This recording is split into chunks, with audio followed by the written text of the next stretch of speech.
Yo, what's up mga kachismosa at kachismosa? Welcome na naman po dito sa ating YouTube channel. So ngayon, meron na naman tayong pag-uusapan ngayon at isa na naman trending dito sa ating social media, no? Kumakalat actually 10 hours ago pa lang to na ina-upload. Alright, so yan ang ating pag-uusapan. Doon nakakadismaya, itong ginagawa ng isang tao na ating pag-uusapan ngayon.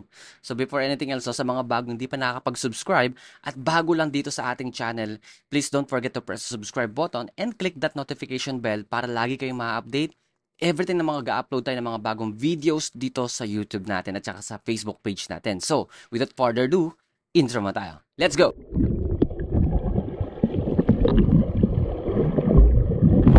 Kahit na maraming kamalasan ang abuti kunin ang mobile phone makinig ka lang ng music and shake it, shake it, shake, shake, shake it. Let's go!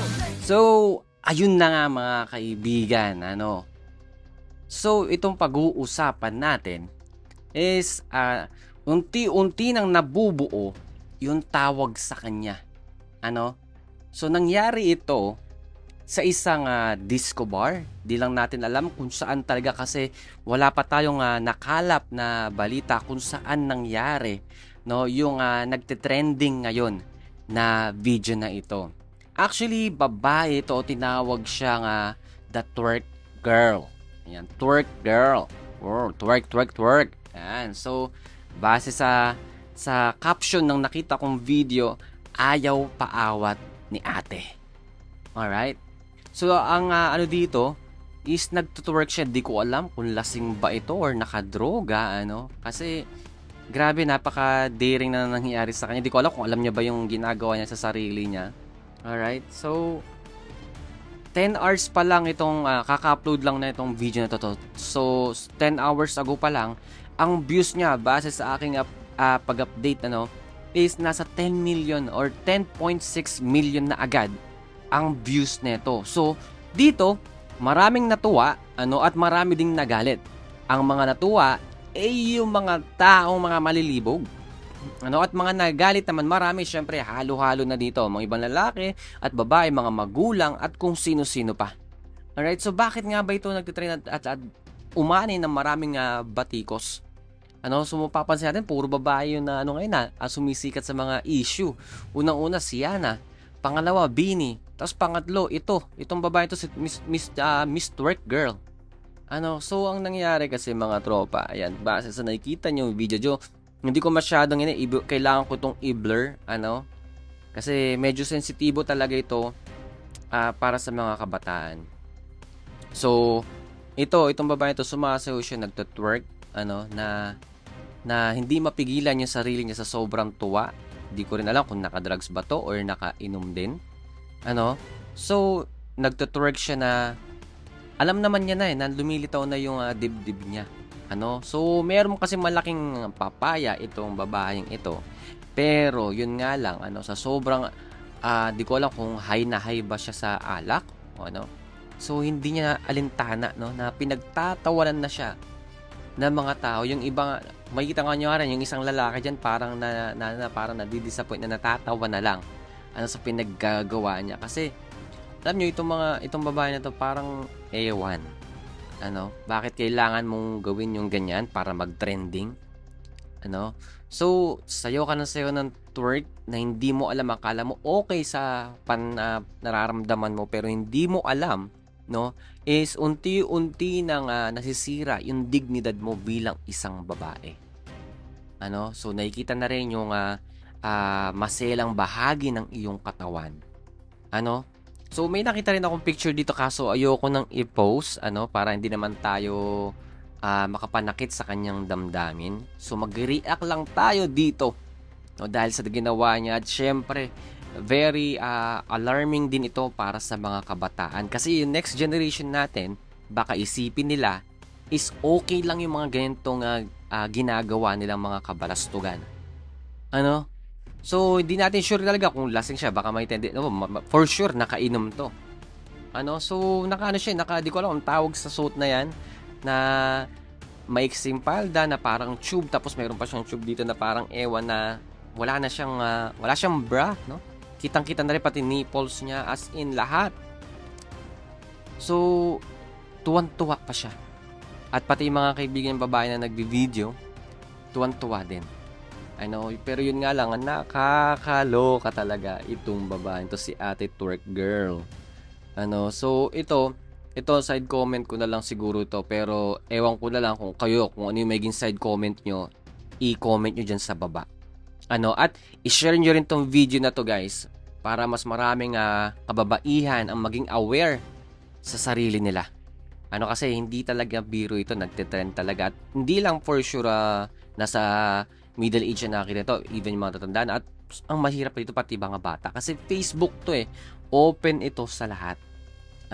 So maselan na video talaga ito para sa mga bata. So ito yung side comment ko dyan.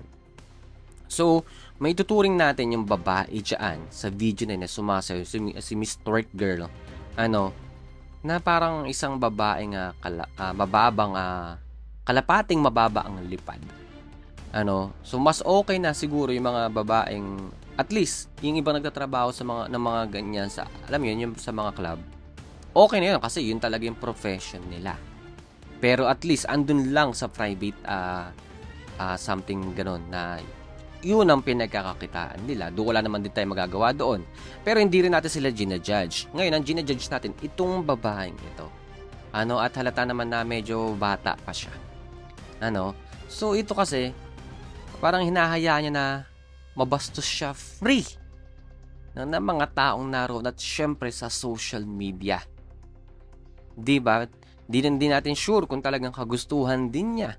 Pero base sa reaksyon, sa senaryo doon sa video, parang kagustuhan din niya. So, in-upload ito ng isang tao na kumukuha rin ng video doon sa bar na yon. So, hindi natin talaga masisi kasi siya mismo yung aliw na aliw. Parang nag-senyas na nga yata yung kaibigan niyang babae. Na lumilitaw na yung kanyang maselang bahagi ng kanyang katawan pero wala pa rin sa kanya. Ayaw niyang magpaawat. Gusto niyang sumikat. So, ayun na nga. So, parang nakakadismaya talaga. Parang gusto niya talaga na bastusin talaga siya ng libre. Buti pa nga yung mga nagtatrabaho sa club. At least, yun, kumikita sila doon. Napagkakita nila nagiging yun ang source of income talaga nila. Pero hindi natin ginajudge yung mga nagtatrabaho ng mga babae sa club. So wala naman tayong magagawa diyan kasi yun lang talaga ang hanap buhay nila na kaya nila. Pero yun nga lang, ulitin ko, sinasabi ko nga kasi ito, public to. So hindi to magandang halimbawa sa mga kabataan. Buti pa ngayon sa club talagang yung privacy, na hindi inilalabas sa social media. Doon lang talaga sila, yung mga nasa tamang edad lang talaga yung makakakita at hindi nila hinahayaan na ma-public talaga. Pero ito, open to sa lahat itong Facebook na to, itong site na ito. Tapos ganun ang gagawin mo. 'Di ba? So nakakahiya. Ewan ko ba ano nangyayari sa generation ngayon at parang lumulutang na talaga yung mga tao ngayon at puro babae pa ang nangunguna ngayon sa mga trending na usapan sa social media. Girls, what happened? Naalala ko tuloy yung word na pinangahawakan ng BINI, which is yung women's empowerment. So parang grabe talaga. So wag naman natin bilang mga babae ingatan po natin ang ating ang inyong pagkababae. Wag niyo pong hayaan na maging mababa ang tingin sa inyo ng mga kalalakihan. So dignidad niyo po kasi ang nakasalalay diyan. And ang nakakaya rin dyan na pwedeng i-gain ninyo is kahihiyan, hindi lang po ng sarili ninyo, kundi ng buong pamilya ninyo. Kasi naniniwala po ako na yung mga magulang ng babae na sumasayaw dyan sa isang espasyo ng disco bar na yan, hindi rin nila gusto na ganyan ang ginagawa mo. Hindi ka nila pinag-aral para tumanda ka sa ganyang edad mo at ganyan lang ang mangyari sa iyo. Yun po ang totoo. So sa mga magulang po na narito. Pwede po kayo mag-comment dyan, yung mga nanonood ngayon, and even mga kababaihan, lahat. Pwede kayo mag-open dyan kung ano yung thoughts ninyo. Pwede kayo mag-message dyan sa sa comment box natin. Para makita rin, no? For example, mapanood ito ng babaeng sumasayaw dyan, itong video natin, at least mabasa niya lahat ng comment. Ako, nag-react ako dito kasi nga concerned din ako para sa kanya. Kasi nga, babae siya eh. So, sayang yung pagka-babae niya kung maging mababa lang ang tingin sa kanya ng ibang tao. Kasi aanihin mo rin yan soon. So, hindi ka irerespeto ng lalaking mamahalin mo, mga kasama mo. So, ikaw talaga, yun yung mga pwedeng kahihinatnan dahil sa ginawa mong yan. Kaya, payo ko sa lahat ng mga kababaihan is ingatan niyo po ang sarili ninyo. Huwag niyo pong hayaan na bumaba ang tingin sa inyo ng kahit sino mang tao na makakasalamuha ninyo.